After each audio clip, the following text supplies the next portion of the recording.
And what's up, hockey fans, and welcome to episode number 96 of Marty's Illegal Stick, brought to you by the Sports History Network. I'm Scott Kinville, and I'm alongside here the first ballot Hall of Shamer, Ed Stefaniak. I got Connor Weidman, and we got Chris Bizzotti. We have got a full house ready to go today. It is a hockey party here at Marty's Illegal Stick. And, of course, guys, the topics of the day all have to do with this playoff race that we got just going down, and it's going crazy out there. And you know what? I like the fact that if you look across the divisions, other than the Atlantic, there's still playoff division titles to be decided here. I mean, yeah, that Metropolitan division is going to be an absolute wild card race. It's going to be insane. Yeah, for sure. Isn't the West close too? Yeah, everything is close except for well, like I said, Like the that, Bruins like, have pretty much run away with the Atlantic. But Yeah. but you know what? I'm gonna go down the whole list here of you get 4 divisions, right? So you got the Vegas Golden Knights leading with 98 points. They're only up by 2 points on the LA Kings and by 3 points on the Edmonton Oilers. The Minnesota Wild are leading the Central Division. They got 95 points. They're only up by 1 over Colorado and over Dallas as well. Again, another really tight race. Forget about Boston. They've won that division. That's over with. However, the Metropolitan Division, Carolina has suddenly got some competition up there at the top. They're at 103. They're still leading the division. But right behind them is the New Jersey Devils with 100 and the New York Rangers with 98. So, gentlemen, I ask you, let's do a little game called the Worst of the First.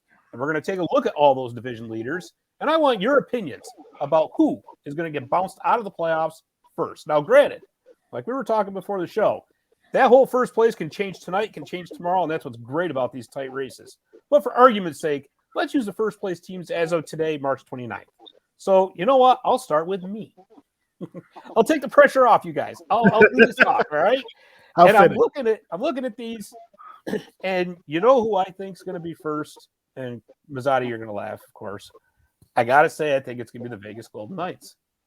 I think they're the team that's the most vulnerable right now. Say what you want about getting Jonathan Quick. That's great. That's fine. But and I love Jonathan Quick for what he did when he was with the LA Kings. All right. But this is not Jonathan Quick of 2014 we're seeing here at all. And we saw it last night. He got lit up by Edmonton, right? And as it stands right now, they're going to play either Seattle or Winnipeg. And I'm going to tell you right now, if they get Winnipeg, they're going to have some problems. What do you guys think? I agree. Winnipeg could really give Vegas a hard time. Outside of Jack Eichel and maybe some additions with Phil Kessel and if Pietrangelo stays healthy, but realistically, they're the most vulnerable. You're right. They're kind of in a favorable position right now with that weaker schedule, but then you see them getting lit up by Edmonton, who has their own goaltending woes. It really is. Edmonton's team you should put 5 up on Yeah, absolutely. And I'll give Vegas credit in the regards of them having that many points with as many injuries as they've had this year. Kudos to them. Credits due. Credits due with those amount of injuries. But I wholeheartedly believe Vegas is realistically in a vulnerable spot. If they do meet Winnipeg, that's going to be a first round bounce for Vegas. Yeah. Oh, I totally believe that. And while we're talking about that wild card, looking at that Western Conference wild card, Seattle's in the first spot right now at 88 points. Winnipeg's in the second spot at 85. And then they're followed by Calgary with 83, who's so up and down, you can never tell what Calgary's going to do. And somehow Nashville has climbed back into this, even though they can't score to save their own lives. They're only 3 points out of a playoff spot with 82 points. But I would say out of all those 4 teams, Winnipeg is the one that scares me the most if you're going to go into the first round playoff. Yeah, I agree. I definitely agree. Seattle, great run, winning season in their only second season. You got to give them credit, but I personally think they don't have the firepower that that their points show. They're not built for playoff hockey yet. They'll be there. I think they're 4 or 5 years away from dominance if they keep this pace up. But Nashville, they're right in the back of UC Saros. You saw it last night in the Boston game where they beat Boston 2-1. Realistically, it was a 2-0 game. Boston scored 1 second left. But they're really right in the back of UC Saros. If he was on any other team that was in contention, he'd be a Vezina nominee year after year. And Calgary, so up and down. The locker room issues with their coach Daryl Sutter. It really, you don't know what's going to happen to them. I personally don't see Calgary making a push. Nashville, don't see them making it, but they're going to be close if UC Saros keeps up his play. I think the wild card's locked up personally. Yeah, it kind of looks that way. Anybody else got any other opinions as far as any other teams that could be rather vulnerable in the first round? Carolina. Interesting. Very Carolina. interesting. The reason why I say that is just the Svechnikov injury is so devastating. They haven't been the same team since he's been gone. They've been far from the same team. Aho's played all right. You know, they still have their weapons, but they don't have perfect goaltending either. I mean, who does realistically? Right. With Carolina, they've relied so much on that flashy play, that modern style of hockey that is, you know, they can move the puck around anybody, and Svechnikov is the catalyst. Him being gone is their biggest, the biggest thing that could have happened to them. The worst thing that could have happened. Yeah. What do you think, Mazzotti? Well, I think he's right about Carolina. I think they're vulnerable right now, but I don't think they can be counted out until, you know, they fully collapsed or something. They still have first place. They have it by, you know, 5 points right now? I think it's 3. 3 points. Yep, 3. Three on the Three on the Devils, 5 on the Rangers. Yep. 5 on the Rangers. And it's going to be tight. Now, when I look at the top first place teams right now, I think Minnesota, you know, they've been doing well, but can they get beat by their matchup? I'd say for sure. Because who are they going to end up playing? They're going to end up playing either is it going to be Seattle? They would get Seattle as it stands right now. That's a rough matchup. I don't like that for Minnesota. I don't think that Seattle's a team to sleep on, especially if their goaltending can turn it around like they had for a majority of the season. So Winnipeg is I don't know. Are they trying to miss the playoffs? You just can't tell with them. Because every other day I'm oh, they're gonna be fine. And then it's no, they lost again. It's in a lackluster effort, you know. It's okay. So meanwhile, you know, Calgary goes ahead and wins last night, and now it's oh, okay, it's a race again. And now Nashville beats Boston. Yeah. We saw also that coming.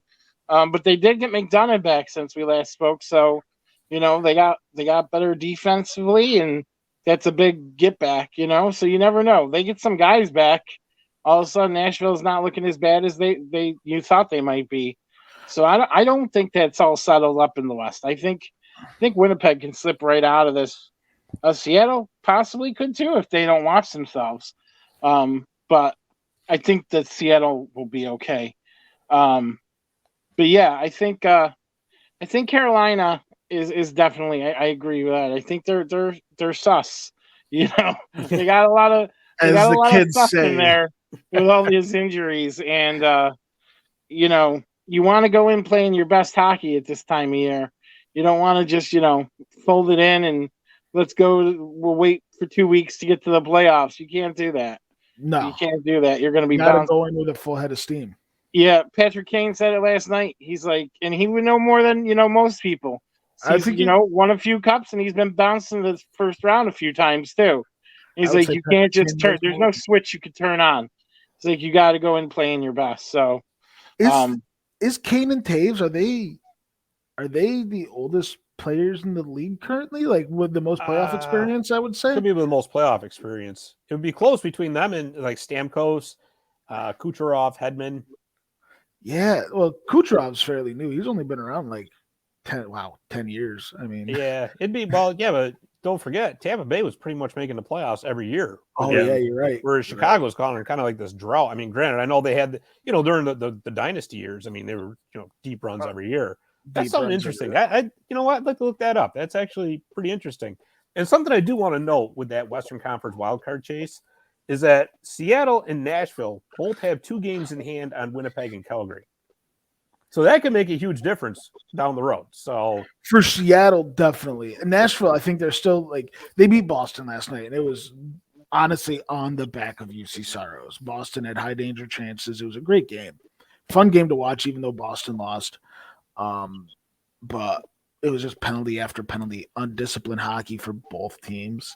And with the points, Boston can afford that loss and afford that play as much as I don't want to say that. It's true.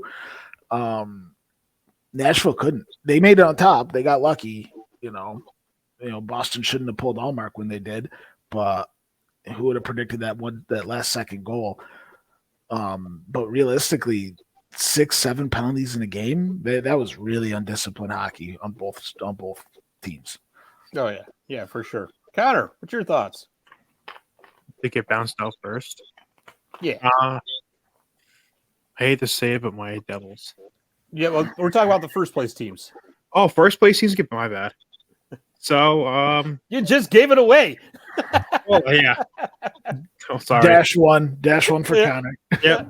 I'm gonna have to go with Carolina. Yeah, I'm gonna go with Carolina. I mean, they've been up top all season, right? They haven't changed really. Well, the Devils were holding that for the first quarter of the season. They were on fire. The Devils were on a 16-game win streak, and then Toronto messes that up with the refs like they always do. Oh, here we go. We got the Tom Brady's of the NHL of the Toronto. So I said that. No, Tom Brady wins. Tom Brady wins championships. When's the last time the Maple Leafs won it? 67. Yeah, that's what I'm saying. Maple Leafs aren't Tom Brady. Maple Leafs are Aaron Rodgers. Are you a Jets fan? I'm gonna say Carolina. Yeah. You know what? I can't disagree with that. I was talking about that last week actually. That Carolina suddenly just looks very vulnerable. They really do. Ed, I think you got a real good point with the Svechnikov injury. And Mazzotti, you and I were talking, a couple days ago. Yeah, they play that style of game that will just bore you to death.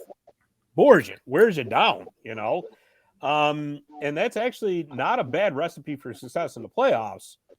But, they're also kind of striking me as this team that they're not going through the motions, of course, but I'm not thoroughly convinced that they're ready for a deep run like I was, say, 2 months ago. Yeah. Well, I mean, 2 months ago, the Carolina Hurricanes were a much different team 2 months ago. You're talking 2 months ago, you're talking about the return of Max Pacioretty, Freddie Anderson standing on his head every night. You got Brent Burns at the top of his game, which still surprises me at, what is he, 39, I think.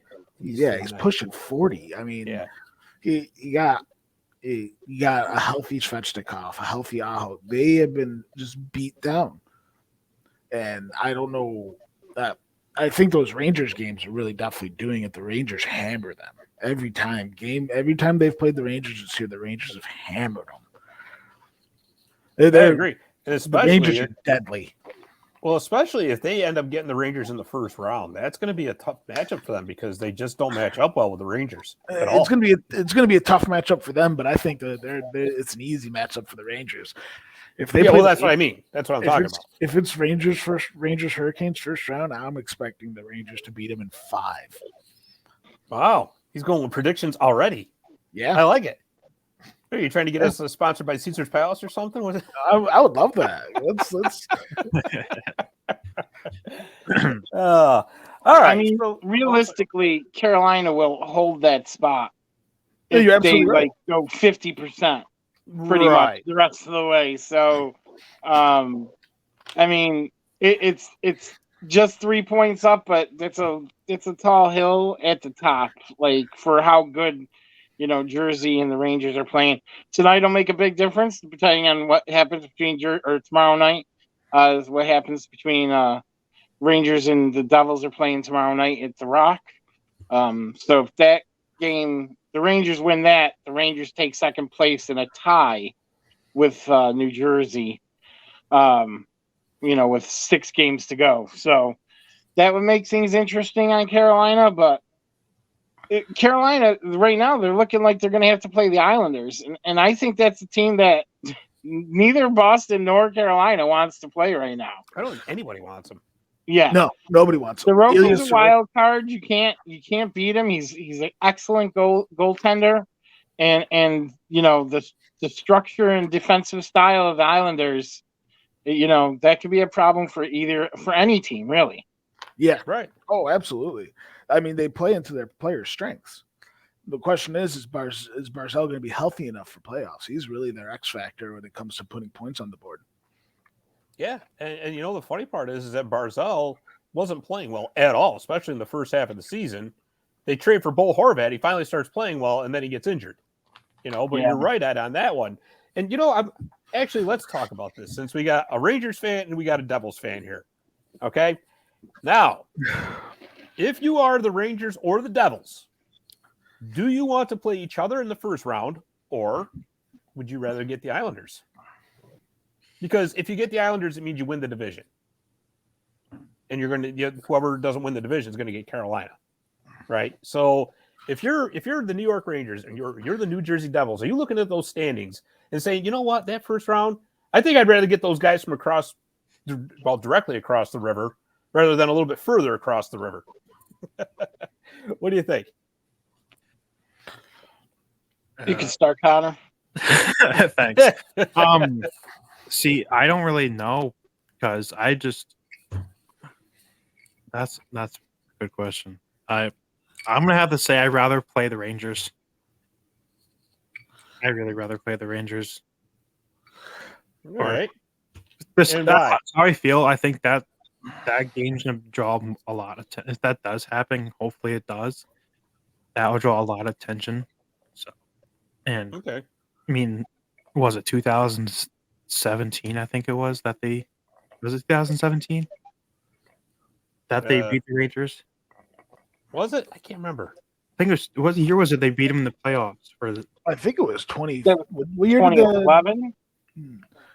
No, there was one year that the Devils beat the Rangers to make it to the finals against them. Oh, 12. You're thinking of 12. 12. Yeah, 2012. Yeah. 2012. I don't know why it's 2017.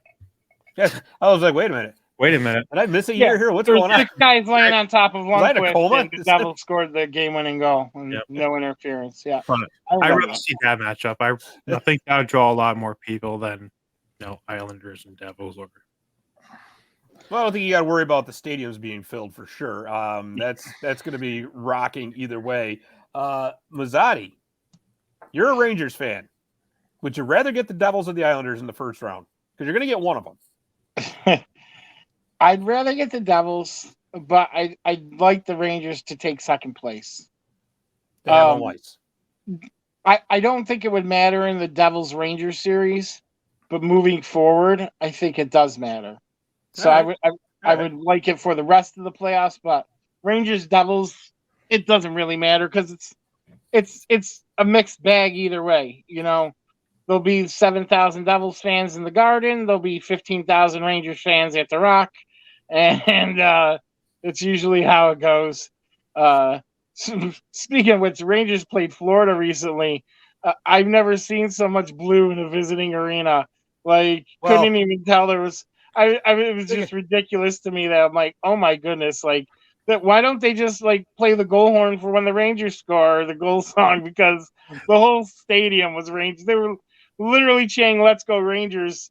I didn't hear "Let's go Panthers" the whole game. But the Panthers have got to be used to that by now because before they had a good year last year, right? It was they were getting 8,000 people anyhow. So think about it for a second. It's 20 degrees in New York. It's 80 degrees in Miami. What do you? perfect vacation opportunity here. I was just thinking about our division talk last week. I was thinking, like, the owner of the Panthers has got to be like, how do we get into the Rangers division? Like, how do we play these guys 8 times a year? Like, because they had to be loving the revenue stream at the end of the game with concessions and the ticket sales. But yeah, I like I said, I don't like the format for this because I think the Devils and the Rangers are two fun teams that could be fun to watch in the playoffs. And I hate to think that one of them is going to be gone after the first round. And I don't think it's a sleep. That Jersey could beat the Rangers. Absolutely, they could. But we'll see. I think for the Devils to win, their goaltender they're going to have to Binnington it. Their goaltender Vanacek or Blackwood. One of them is going to have to be like outstanding.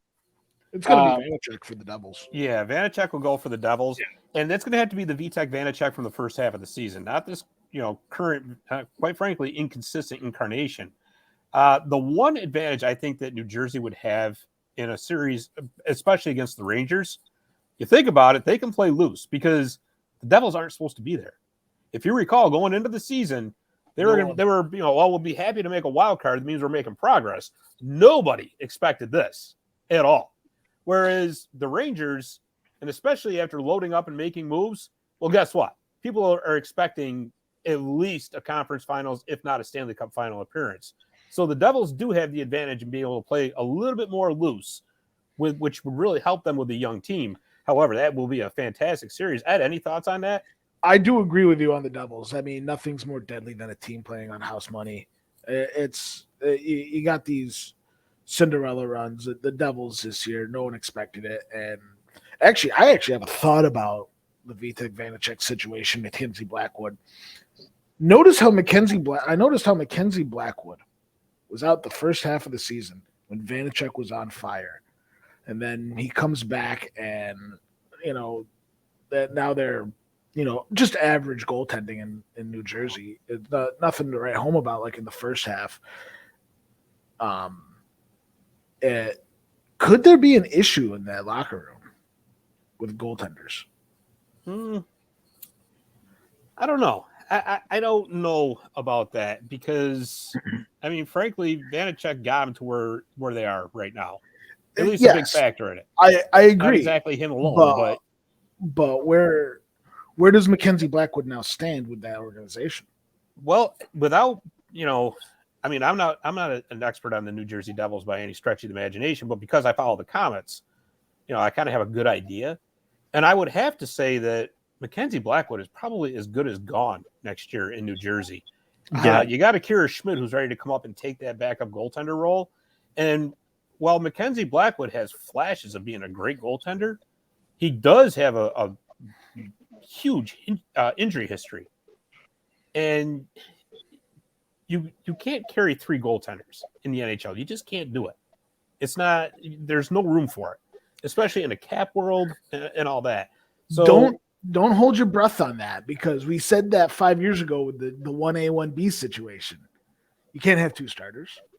And now I'm not saying you can't have 2 starters. I'm saying 3 goaltenders. But what I'm saying is times are going to change before we know it. And then all of a sudden you're going to see teams with 3 goaltenders invest in a 3rd goaltender. Somebody's going to come up with that bright idea. It's going to work. They're going to win the cup. And now every team's going to copy that.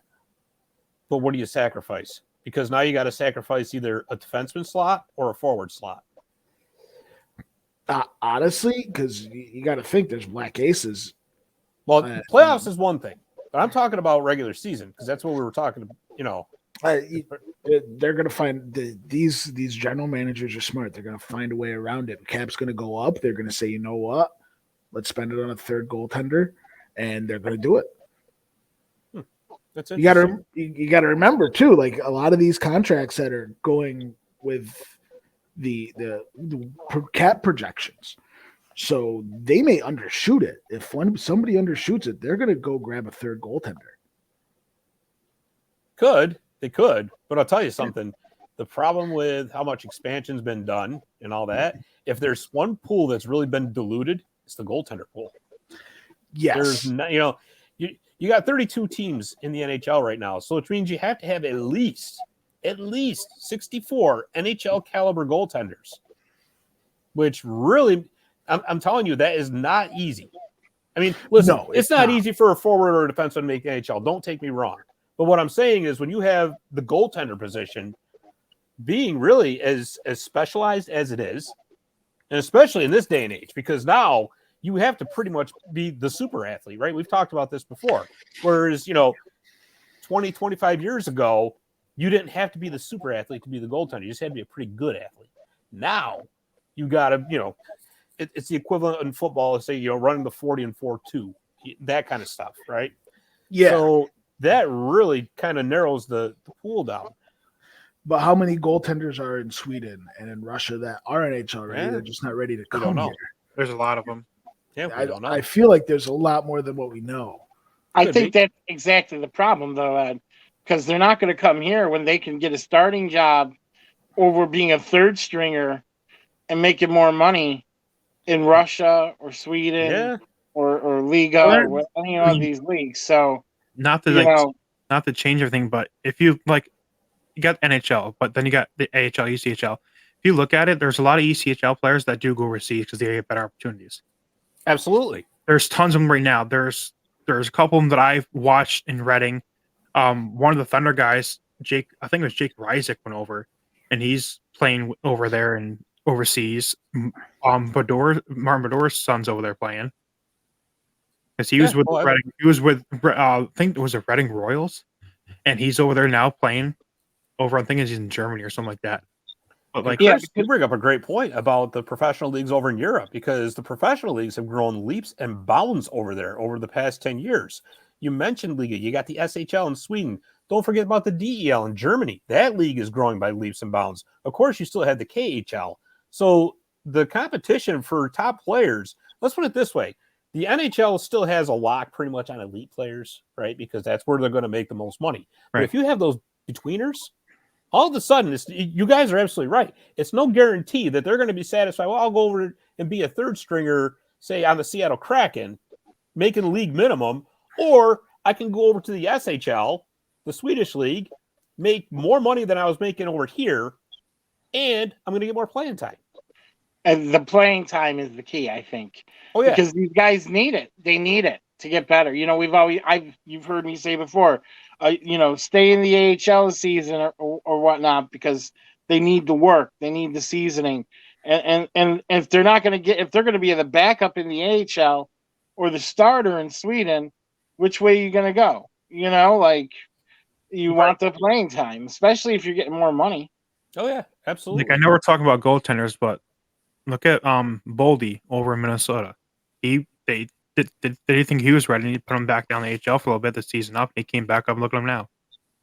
Well, yeah, that's absolutely. And more ice time, it helps them. I agree. I'm young. I'm 25. There's kids out there that my age that are trying to get up there and in the AHL and stuff like that. That's they need ice time. Sure. Oh, absolutely. Here and there. Don't forget, players develop at different paces too. Yes. I think when it comes to goaltending with the third goaltender, the smartest thing, the best thing you could do is something like what the Rangers have done the last couple of years. They see a guy who's been to the NHL. They know he can play in the NHL, but maybe he's not the regular starter or even the regular backup like Keith Kincaid. Then they, last year we saw Louis Domingue have to end up going into net for the Penguins. Right. He played outstanding. Everybody's been saying all year, oh, they beat a third string goaltender in Pittsburgh. Louis Domingue played his brains out. Let's be real, okay? He let a couple of bad ones in, but overall he was excellent. And what did the Rangers do? They gave him a contract this year. He's the Rangers' third string goaltender. Right. So, that's more the avenue, because I don't think you can commit any amount of this cap going up. It's not going to be committed to a third goalie, because these players that have been waiting for their paydays, they get that money. There's no way, or you're not going to keep them. So you could have 3 great goalies, but you got no first line center, So that's the issue. And don't forget, you still got Corey Schneider that the Islanders have sitting down in Bridgeport. There you go. Somebody like that, exactly. I thought he retired. No, he's in Bridgeport. He's in Bridgeport still? Islanders. Yeah. And would you want to play him if he had to come up and play in the playoffs? No. Could you imagine I that? have a feeling he would be outstanding. Could you imagine if he came back against the Devils?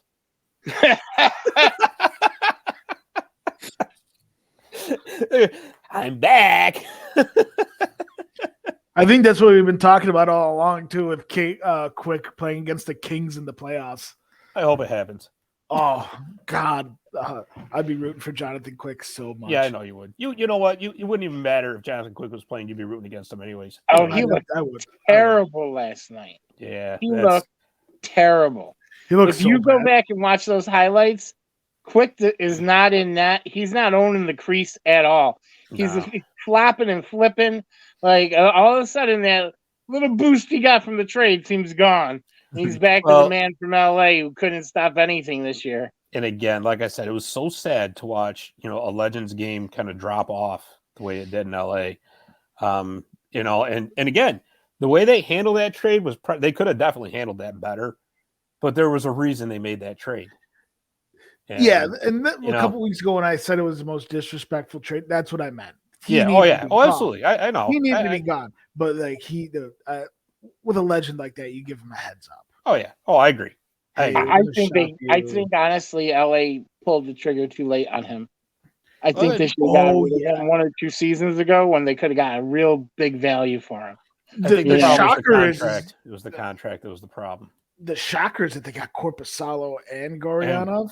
Yeah, they had to throw in a first-round pick for it too, but yes, it's working out pretty well for them though. That first-round pick's utterly useless because they're if they make it out of the first round, it basically becomes a high second-round pick. Yeah, so to me, if Goryanov does decide to stay in LA, I know he said he wants to test the free agent market, but if he decides he wants to stay and LA offers him a good deal, I think LA made out like bandits on that. Because Quick was worth a lot less. Yeah, I mean that's and like I said, it's too bad, and it's a shame he ended up in Vegas. But we weren't talking about the Rangers and the Devils. And Mazzotti, I know you got something you got on your mind you want to get off of your chest, and it was in a game against Carolina. So take us through it, and you know what, brother, let it out. Let yourself feel better. Carolina, last week we were talking, Carolina had to play the Rangers twice, right? And the first game was at the Garden. The Rangers, in Carolina's defense, Carolina came out flying like they usually do. They stifled the Rangers' breakout really well. The Rangers could not get much of anything going, although they did end up having a lead in the game. Luckily, really luckily, because Shesterkin had to play great, and it was Ryan Lindgren's first game back after missing about 9 or 10 games with an injury off a boarding from TJ Oshie that never even got anything, not a penalty, not a phone call, nothing. So he gets back in the game. Carolina makes, they dominated the second period, Carolina, but they couldn't get anything through. The Rangers are playing defensively sound. When that's one thing I like about them right now, that like they don't get all flustered when a team comes at them hard. They buckle down, they collapse, they get in their position, and they look for their opportunity to transition. Now, it didn't really happen for most of the second period, but they end up coming out of it. In the third period, Carolina comes back. They tie the game. The Rangers go right back. It's 2-1. And Carolina comes back, ties it 2-2. And then with like 2 minutes and change to go, Ryan Lindgren's taking the puck. He's got it at the sidewall in the defensive zone. And a Carolina player comes from behind and literally slew foots him. There's no other way to look at it. It is the most blatant, obvious slew foot. He kicks his foot right behind Lindgren. Lindgren goes backwards down like a sack of potatoes. The puck goes right to the Carolina player, who passes it hard to Burns into the net for the game-winning goal. Literally off that slew foot. Right off the slew foot, right onto Burns' stick, right into the net. And I got people on Reddit. Now, I don't like to say the refs cost the Rangers that game. But 100% the refs cost the Rangers that game. When they don't call that blatant, obvious slew foot, that, by the way, Lindgren is now out again and has not played since. There's been no call from the league, nothing. I mean, and he didn't play the rest of the game, right? I'm assuming. It was only 2 minutes left, so I couldn't even. I didn't see the game, so it was only like a minute 50 left. Okay. Like he may have taken a shift or two, right? Okay. But that's it. I think they're doing it more as like a precautionary thing before the playoffs, perhaps. But it's a slew foot. PK Subban slew footed 3 people last year. Got nothing. And he didn't get anything. The league had a meeting with Subban about it. Because they're like, you can't just be going around doing this to guys.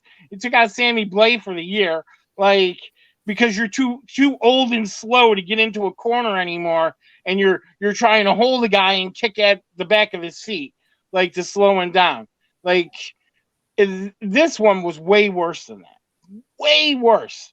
And Scott, you've heard me rant about it 100 times. What's a penalty in October needs to be a penalty in May, in June. It's so crucial to this game. And I think it's the number one thing fans hate other than the blackout rules. I really do. Because and the Fanatics jerseys. I hate that. They've done a study about this. I remember hearing on ESPN years ago about who had the best refs of any league. And the NHL won. But there's a stipulation to it. The literal fan said, except in the playoffs. I don't understand this thing of why when it gets to crunch time, when push comes to shove, the rules just get thrown out the window. And Rod Brendamore was berating the refs all game long. I mean, every time they showed Brendamore, he was screaming his head off at the refs. Did the refs miss a trip call on the Rangers during the game?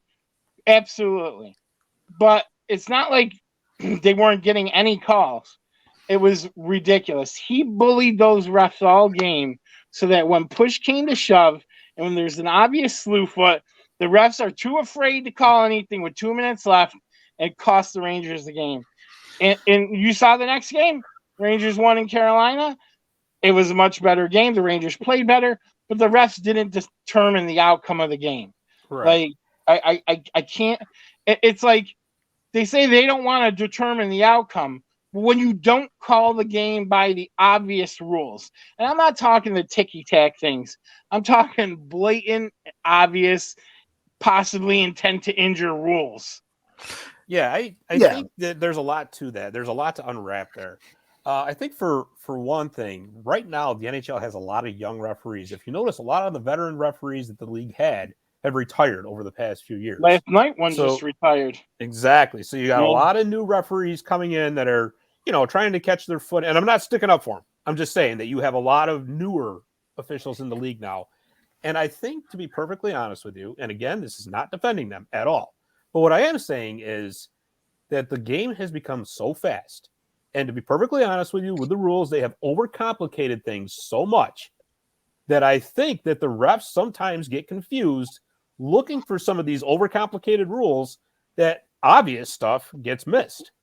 And if that sounds strange, it should. But if you can follow that train of logic, right? Because, again, take a newer person to the job, overcomplicated rules, quite frankly, I think that they could simplify the rule book and the game will be a lot better. All right. And let's face it, the game is as fast as it's ever been. So, they definitely, by the sounds of things, blew the call for sure. But I think there's a lot to it because you see it a lot at the AHL level as well. Mm-hmm. Yeah. And if you look at last night, too, Derek Lalonde of the Red Wings. He got thrown out. He got thrown out because he's asking, what is a goaltender interference? Because it seems like that rule changes every 5 minutes. That's the other thing. And that's exactly what I'm talking about.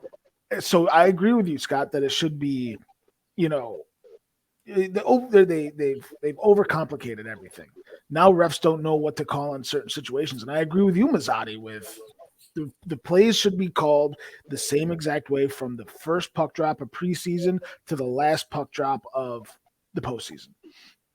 The refs shouldn't swallow their whistles on playoffs. And when it comes to playoff like scenarios, like last night, Boston and Nashville, Pasternak boarded somebody. Play continued for a solid 10 seconds. Boston got a shot off, hits one of the Nashville players, collects it, and whistle blows. So we're all saying, I'm watching the game like, oh, what's Nashville getting called for? And they called Pasternak. And I'm like, these refs swallowed their whistles for 10 whole seconds. They don't know what they're calling right now. So in that sentiment, I definitely agree with you with the plays should be called from the start of the season to the end of the postseason. They should be called the same exact way. Miss a tripping call, fine. Tripping's tripping. But a slew foot, you could hurt somebody. You could seriously hurt somebody with a slew foot, and that has to be called. I'm telling you, this was one of the most obvious and blatant slew foots. And it was so funny because I was on a Reddit thread about it. And, of course, the Canes fans are all, like, celebrating like it was nothing. And they were like, I don't even know what you're talking about. The Canes didn't show it in the highlight reel. I go, oh, well, it wasn't in your highlight reel. You didn't even watch the game, so obviously it didn't happen. So exactly. I All showed 12 the NHL, literally the NHL feed. They don't replay it, but you can see it if you look quickly at the NHL feed. Lindgren's just stand there and he goes, whoop, just gone. Just it was like in the Rangers' original feed on it, you're like, why did he just fall? Because you barely see the other player because he's got his leg stuck out so far that his body's not even right next to Lindgren. That's how blatant it was that his leg was like, woo, just gone. It was.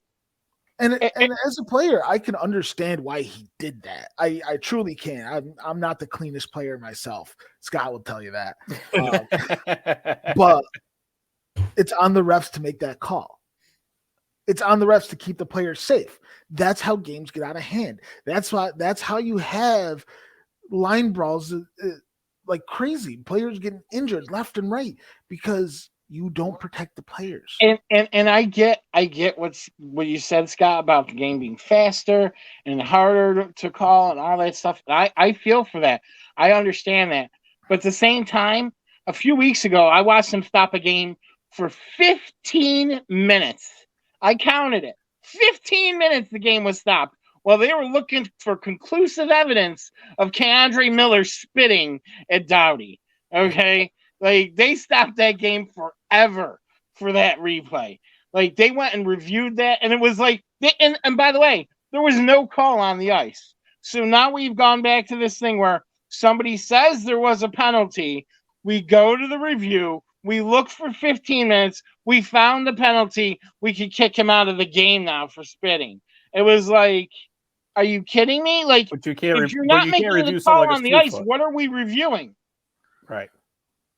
Yeah, and I think actually that review can, that can turn into, how do I want to say this, overused, I guess. Because you can't have review for every single thing, but something like a major, like that slew foot would have been, that should have been reviewed. But it's got to be called, right? Right. Yeah, but the spitting wasn't called. Provision in where they went and reviewed that. Can buzz in and say, hey, wait a second. I don't know if they did or not. We'll have to look into that. Well, they can buzz in. The league could buzz in for goals if the referee. For goals, I know that, but I thought there was a provision put in for majors. No, if somebody calls a match penalty, they can review it. They can review it. Okay, but Toronto can't buzz in and say, "Hey, you missed one." You can't. Yeah. All right, I got you. You can review it. The ref can call the match penalty and review it to see if it really was a match penalty. Right. If it wasn't a match penalty, then it's not a penalty, or they can make it a 2-minute minor. They can decide. It could be no penalty at all. It basically becomes a touchdown in football, where if they're not sure, they're just going to call the touchdown, and it's going to automatically go to review. Exactly. Or like baseball being thrown out first. That's better to me, Tom, than letting the game just play on and having a goal go in and having the whole outcome of the game decided because you were too chicken shit to blow your whistle. Yeah. Yeah. I mean, because Rod Brindamore was screaming at you on the bench the entire game. Like, and there's 2 Well, I minutes don't- left, listen, and you listen, want to I- get the hell out of there. Like, Brindamore, yeah, but Brindamore's still pretty jacked. I don't know if I'd want him mad at me either. But no, I know. I he's don't want him mad at terrifying. Are me you either. kidding me? Oh God, Brendan Moore scares me through the screen. I can't believe guys want to play for him because he's the scariest coach in I the know, league. right? But that's the thing is he was a player, so like he also kind of has their interest in Was a player. He should just put on some shoulder pads for the playoffs and get I out. know. He doesn't Because need he shoulder can still pads. play. He is shoulder pads. Yeah. he needs skates and some saran wrap for his big ass steroid head. Connor, you came up with one heck of an idea, and I want to talk about it. You know, we were talking a few days ago, and you said, hey, let's talk about teams that need a roster reset. So go ahead and explain that and give us your choice for who needs a roster reset. Well, I made a list of 5. Okay. It's just, Hey. but Only 5? you'll see in a second. I thought this would be a good idea because there's potential in a lot of these teams, and like I know one team that is very not happy. I think it's the Philadelphia fan base. They've not. Oh, they been just got happy. rid of their GM, I think, right? Yeah, Chuck Fletcher's gone. Um, now Danny Briere and his felons. So that's my number 1 is Philly. Number 2, I have Arizona. I'd Okay. like to see Arizona rise from the ashes one day. They're gonna get Connor Bedard. Watch No, it. they're not. They're No, gonna get Connor Bedard. It's Nope. Bettman's baby. because if you look at it, I was looking at it the other day. San Jose has a better chance of picking them up now. Well, I 100% believe these things are rigged. 100%. I'm willing to bet you that he'll go to San Jose. I'm willing to bet you that he's going to Arizona. I will buy you hockey tickets next year. I don't need those. Buy me a new helmet. I need that. That'll be cheaper anyways. I get cheap ass gear. But He likes the antique stuff. I mean, Yeah. Get him a leather helmet. He'll wear have it. a helmet from like Give me another Jofa. Mine cracked. I took a puck a couple weeks ago. I have Philly, Arizona, Red Wings. Ooh, Then that's interesting. I have Chicago, San Jose, and actually put St. Louis. So there's 6 teams. St. Louis is on their way to a roster reset anyways. I mean, do they have any players from the last championship they won? I don't think Yeah, there's. Bennington, Bennington and Bortuzzo. Shen, Brady Shen. Shen. Yep. Kyra? But Yep, like Joe yeah. Bruno. these, Thomas all and these Robert teams have Thomas. potential. Like they do. It's just So when No you say chance. roster reset, are we going full like wipe the team, start from the beginning, or are we going like we could keep like these key pieces and build around them? I would say keep the key pieces and then build around that. Vancouver. So, I thought about Vancouver. Vancouver. If you can keep Hughes and Pedersen and trade the rest of the team for spare parts and just get draft picks, I would say go that route because nobody else on the team. And Demko. Keep Demko and Hughes and Pedersen, and you could build around that team, those 3, and you could actually have something deadly to work with their advantages. That'd be great if they didn't keep giving out 8-year contracts for way too Yeah. much money. To the most toxic players on earth. God, how is JT Miller still in the league right now with the way he's been acting? I mean, Miller's had a decent season. He's just But he's being a overpaid. garbage person. It's He's not a- his fault. He's that just a they garbage overpaid him. person. No, it's not his fault. I don't blame him one bit. I just think if I'm a GM and I'm looking at JT Miller and I hear the stories I hear about him, why would I want to pay him? Why would I want him in my locker room just running amok? And then you give him a letter? Nah. You just flat out said we don't care about this team if you give JT Miller an A. Interesting. Might as well put a C on it right now because they traded their Interesting. captain. I think JT Miller's trash. The fact that I had heard he was going to the Rangers, I'm like, the Rangers don't want him. Oh, he was a I'm Ranger. He was a Ranger, but then I heard in the trade deadline that he was like, oh, the Rangers should acquire him. And I'm like, no, not in the slightest. Keep him out west where he belongs in the garbage conference. The garbage conference. Hey, too, Mazzotti, got a thought on that? Out of the teams he mentioned here, I mean, I think St. Louis. I don't think St. Louis can do anything other than put in. They've already kept their pieces. Their contracts they have right now, they're tied up. They're tied up in Thomas and these guys, and Buchnevich isn't going anywhere anytime soon, and and he's played well for them. Like they just need. I think they need a better, more on the back end. They've seen that some of their defensemen over the years. Pietrangelo, Shattenkirk.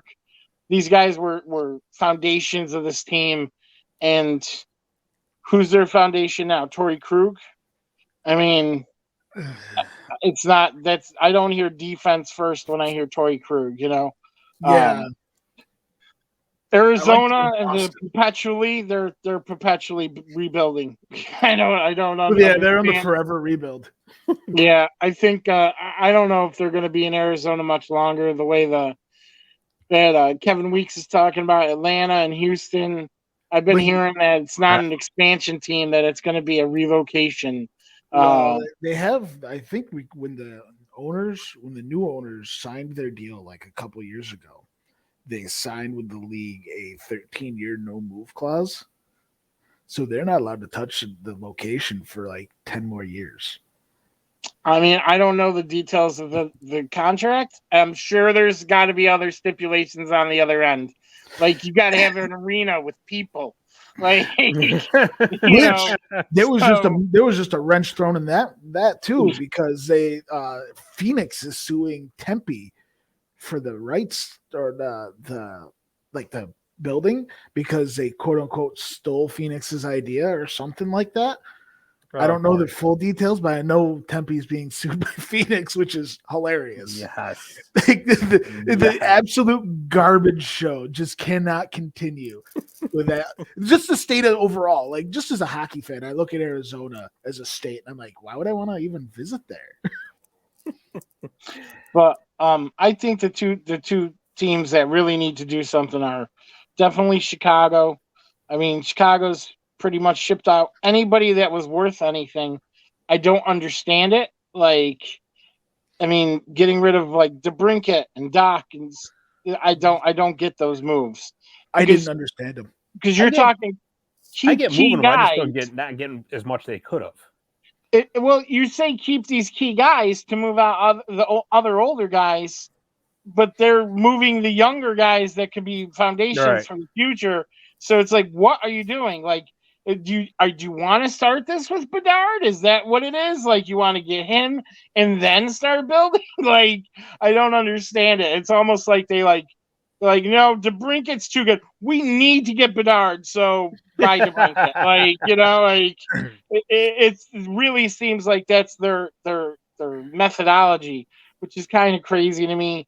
San Jose, I feel like I don't know what they are. I really don't know what they are. I just watched them for Sutherland. I ain't gonna lie. What's that? I only watched them for Fabian Sutherland. That's it. Yeah, like I don't know. Like, is Carlson going to be good again next year, or is he not? We don't know. And that makes a big difference. I think if they knew Carlson was going to be good as good as he was this year, maybe they would have done more in the offseason. But there's definitely teams, and I think there's teams that are more like on the bubble that need to do these things, like Calgary. Like Calgary just did a whole bunch, and it's like, where did it get you guys on the bubble? Right. Like you might want to rethink like a bunch of things you just did. Like, I think also with Calgary, like Markstrom's had an up and down year, and that's been a big factor. It's nobody's fault really. I think that they need a coaching change more than anything. Mm-hmm.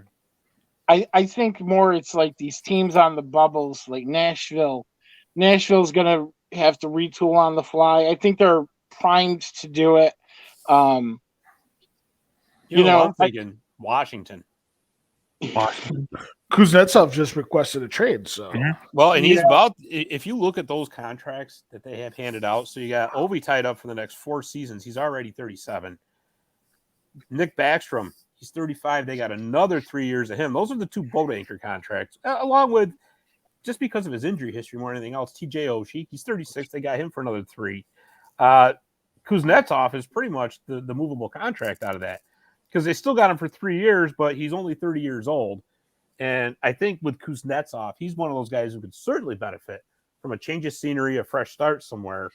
Other than that, the Caps do have some movable pieces. You can move Tom Wilson. You can move him. I mean, his contract isn't that bad. He's only got 2 years left, and it's 5.16 Send million him per to year. Boston. You know what? As much as other teams can't stand Tom Wilson, you'd love to have him on your team.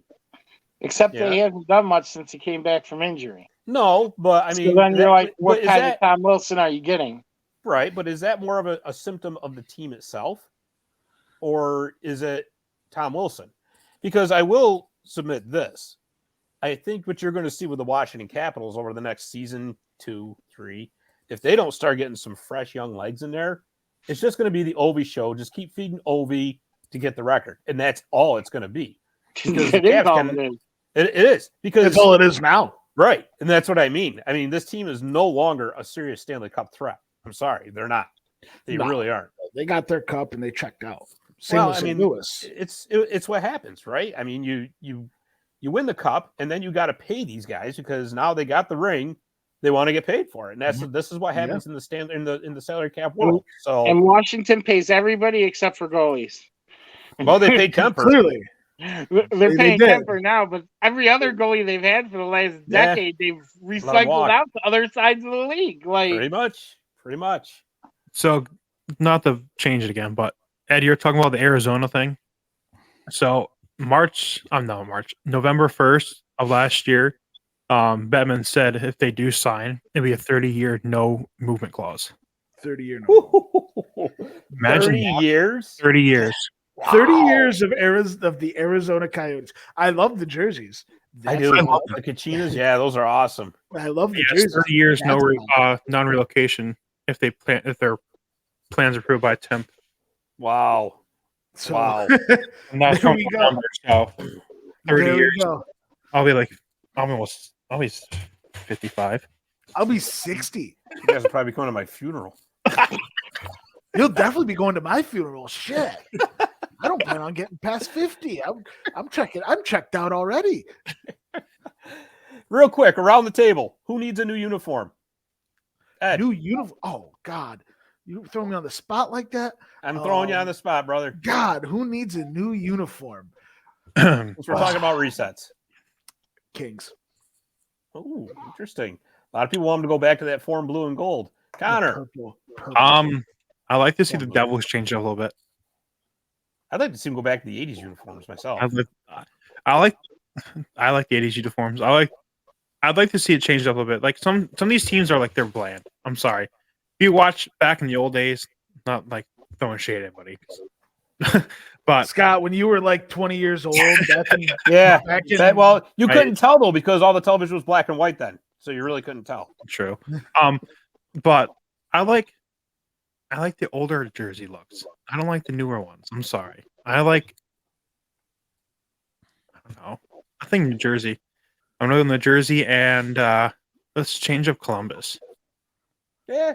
You know what? That's a real good point. I like that way of thinking because Columbus, their main uniforms are pretty bland. They're bland. There's a lot of bland ones. My 3-year-old can come up with a better logo than that. How about you, Mazzotti? Yeah, I like old school things, but old school like 92 is like old school to me sometimes. I really liked like the Ducks original logos and colors. I don't know why they got rid of them. Because Disney had the rights to them, but they sold the team. Even their new third jersey, or I don't know if it's currently their third jersey, the one that's like teal, but it's got the duck logo. I like that jersey better than the webbed feet. Yeah, I don't understand that logo. It's pretty stupid, actually. It's a dumb logo. I don't get it. The other logo was awesome. Like, you're obviously still using it for your third jersey and stuff. Like, just bring it all the way back. Right. Because that was a great logo. Well, you know who designed that logo, right? The owner's daughter. Well, there you go. There you go. That answers it. The owner's daughter made that logo, and she was like 10. And I am going to say it right now. The Minnesota Wild need to go back to the green and yellow of the Minnesota North Stars. I love the red. End of story. I love the red. They have such a nice shade of red. I can't help it. I've missed those Minnesota North Stars jerseys ever since they moved to Dallas. I'll tell you what jersey I haven't missed: the Buffalo silver, black, and red. The goat. Well, that's easy to back. have Overham out there though. Yeah, it's their alternates. Yeah. Yeah, they brought that back this year. I saw them playing it the other night. I'm like, their blue jerseys look way better. Yeah. Like, I don't understand why they wanted to go back to the black. I don't like that logo either. I think the regular logo is a good logo. Like, yeah, I don't get it. I think Detroit could do more. I never really liked the winged wheel. Like they need to do more. Like I think Detroit's logo and jersey are so old that it's impossible to do now.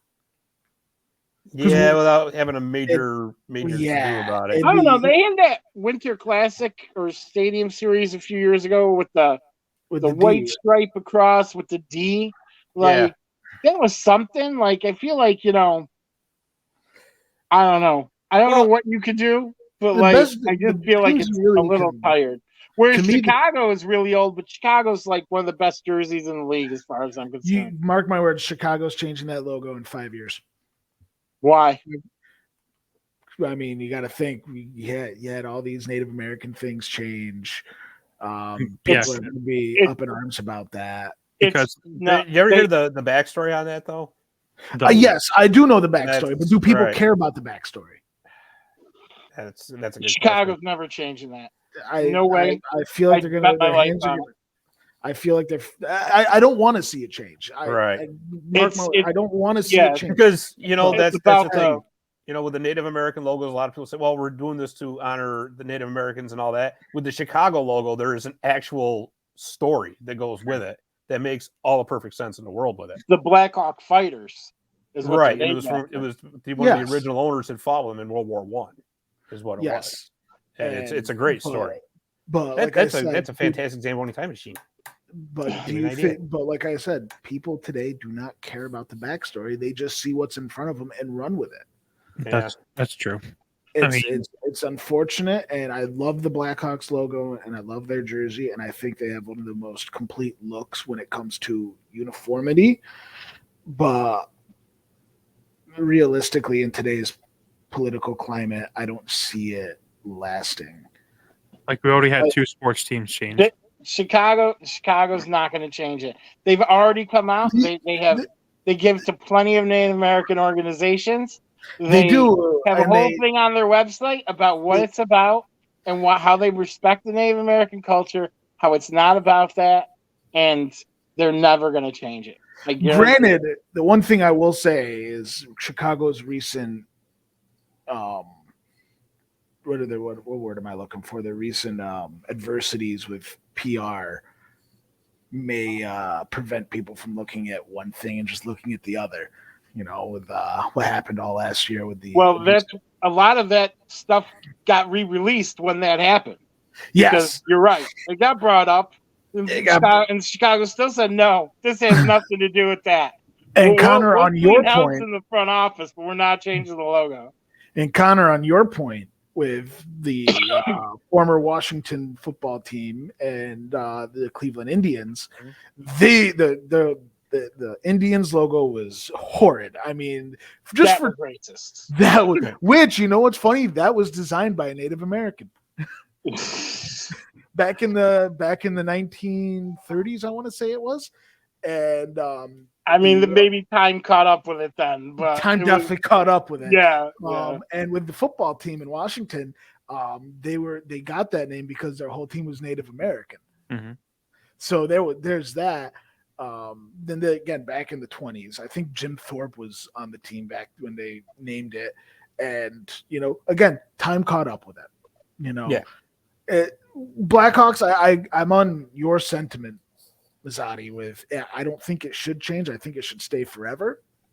And trust me, I was definitely, before I knew more about it, I was like, I don't know how they get away with this one. It's a nice logo, but geez, I don't think There's no. When It's you not see a the caricature. patch on the shoulders that the soldiers wore, when you see the patch that was Right. on there, and you're like, that is the exact same thing. It's changed very, very little since 1914 or whenever that came about. So I just think that people today don't do their research on things like that. They just see what's in front of them, and they see the name, and they see the logo, and then they see, they just see red basically and go racist. No pun intended. Honestly. And then they're going to run into a wall of why, and I think that that's good. I think people should learn their lesson when they jump to a conclusion. I agree. And then they actually find out why, and they're agree. all right, it's not as bad as I thought. You need to be able to change your mind on things. People, you can be wrong about yourself and have a wrong opinion. You know what I mean? But nobody wants to be. That's the other issue. Nobody wants to be. I mean, I can tell you how many times I've been that way myself.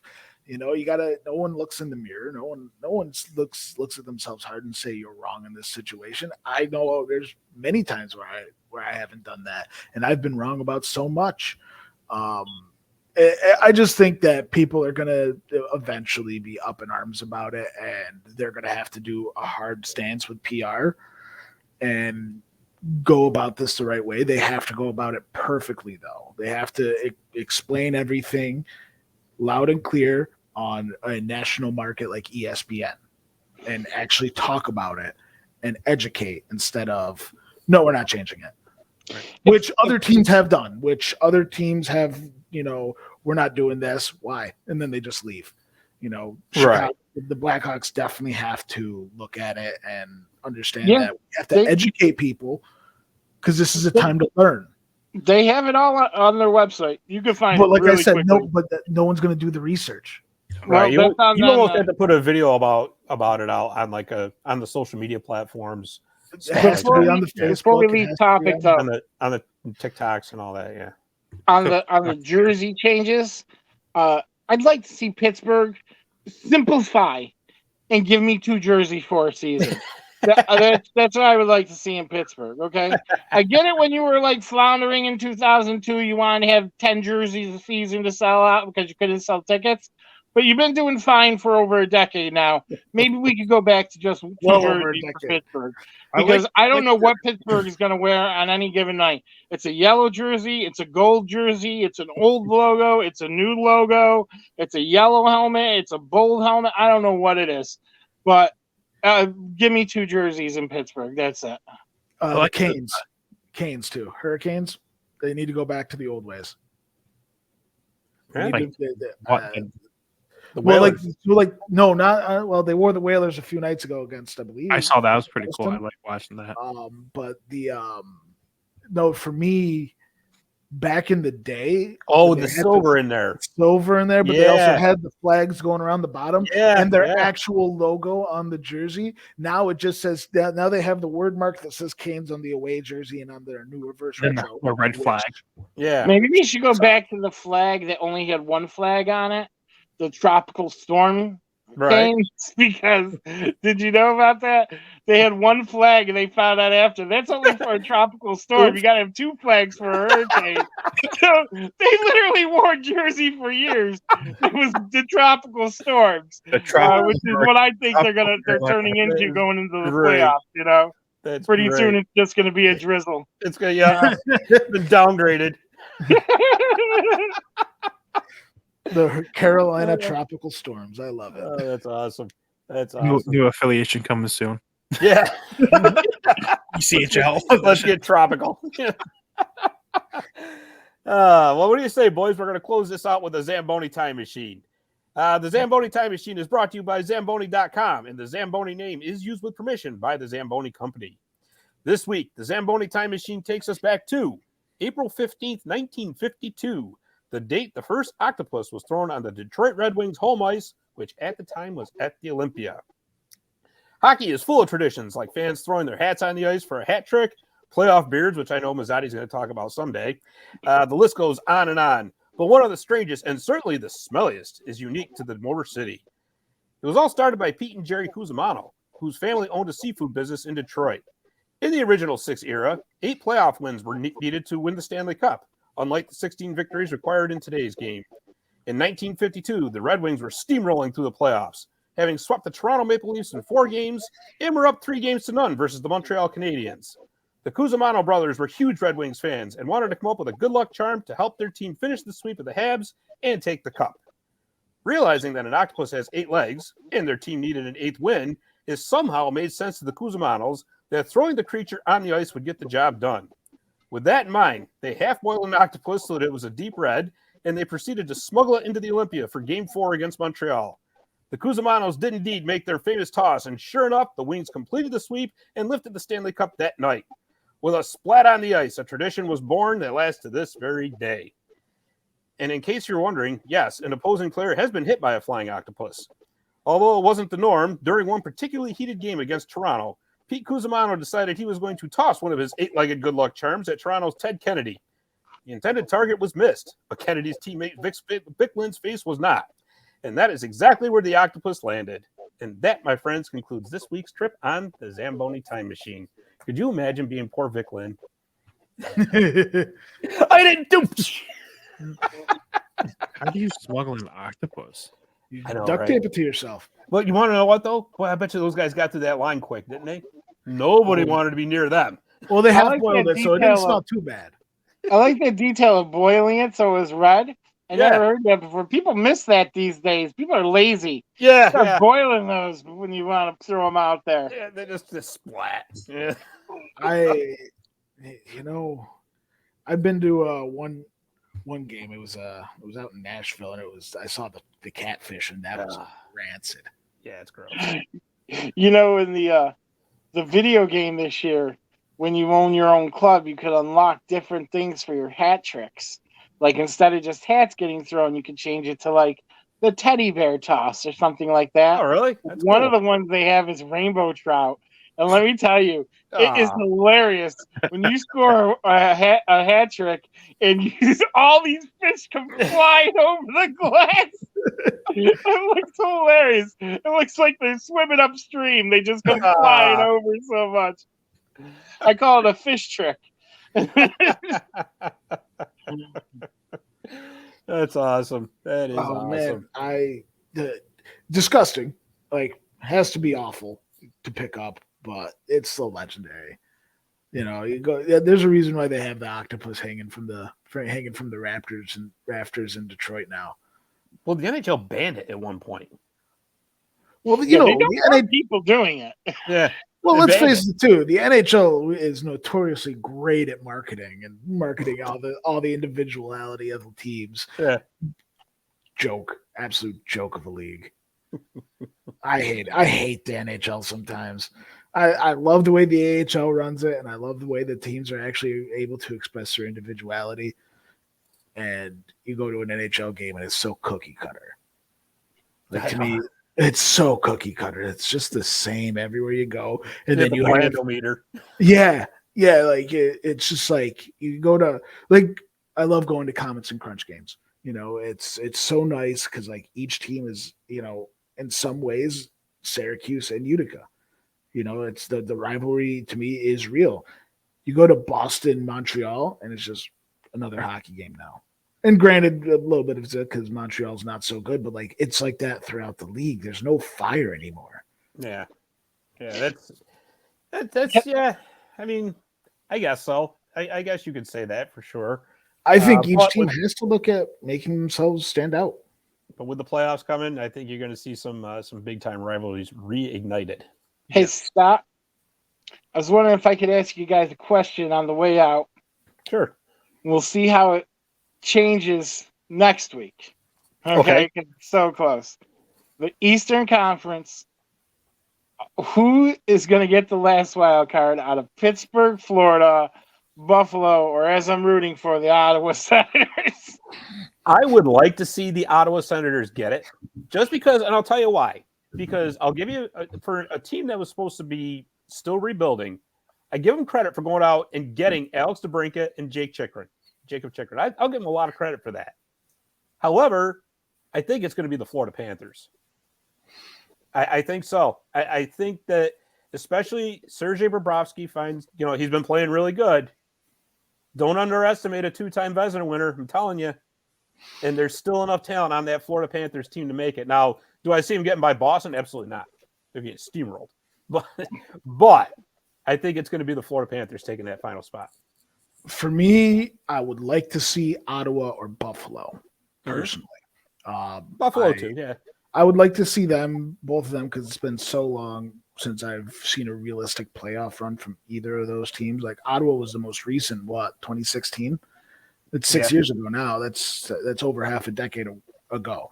So I would like to see one of those two teams make it, if not both, even though that's unrealistic. But I can agree with Scott with Florida. They're still talented. Matthew Tkachuk has 97 points. He's pushing 100 points already. You got, like you said, Bobrovsky. If he turns it on, they can become dangerous. Pittsburgh, I don't think Pittsburgh has a shot in hell because of goaltending. And realistically, there's no carrying on the team besides Crosby now. Yeah, that's true. What about you, Connor? Buffalo. I'll tell you, I've said this before, and I'll say it a million times again. I'm just surprised they did not upgrade their goaltending at the trade deadline. I'm surprised. I mean, I love the name Ukko-Pekka Luukkonen. I think it's a great name. But by the time Devin Levi got there, it's almost too little too late. And a kid coming out of college, you're going to depend on him to carry you into the playoffs. I don't know. I would have just, again, hindsight's 2020, but they have enough prospects and they have enough picks to have been able to make a deal to just get somebody. You don't need an all-star goaltender. Just another veteran presence in there to. You also have to look at this too with Buffalo. They're leaps and bounds above what I expected. Oh, sure they are. Granted, this has been 11 years in the making now. Right. Going on 12. So they're far behind the 8 ball, but we've also kind of expected them to be this far behind so many times before. The fact that they're now pushing, it's like, oh wow, okay. It's the redheaded stepchild's finally doing something. Right. So I'm impressed with the way they've been playing, and I think that they're starting to realize, don't rush it. Well, I'll tell you what, if they don't make it this year, Buffalo and Ottawa are definitely playoff teams next year. Yeah. I could see that. For sure. We'll see. For sure. I obviously anything can happen. You're right. I would say Ottawa. I don't know about Buffalo. I never count on Buffalo for anything. I'm convinced on Buffalo. I am. But I said that a couple weeks ago about Buffalo. Yeah. And I'm gonna stick with Buffalo. They can do it just as much as anybody, really. I mean, they've got the talent to do it. Ottawa and same amount of points right now. They're both 77 points. Yeah, their defense though just makes me nervous, and I'm believing in them to make the playoffs. But hey, they could happen. They could put the puck in the net though. Boy, they sure can. I think they're second in the league in goals scored. Yeah, they're like the old Edmonton Oilers. They got to score 8 goals a game because they're giving up 7.